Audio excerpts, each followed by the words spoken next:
That's my custom cruiser. You can see here we have the gas tank after we've used this stuff. This is the cleaner.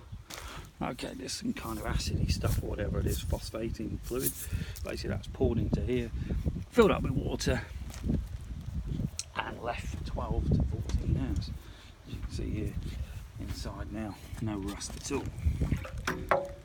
Okay, before this was a massive rust, as you obviously saw. But there's the metal tank, as you can see, no rust.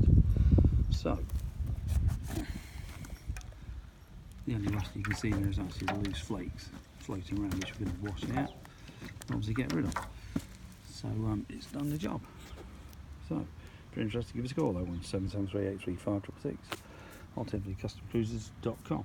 All we've done to actually seal the tank, very simple way of doing it, to save you wrecking your fuel tap, because the acid most likely would attack that as well, is we've put a rubber glove little finger on the end, just tape round it, and the rubber has actually sealed all the threads. As you can see, don't leak at all. Exactly the same on this one. And basically we're going to tip this fluid out.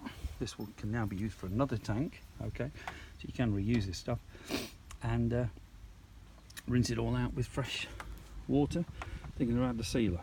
The fuel tank sealer base is like a araldite. It will completely seal the tank. Even small pinprick type holes, it will actually do that as well.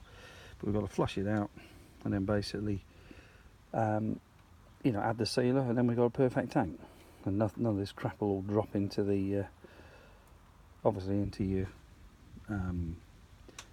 fuel tank, you know, into your engine, into your carburetor like it was before. So customcruisers.com, alternatively 01773835666. Thank you.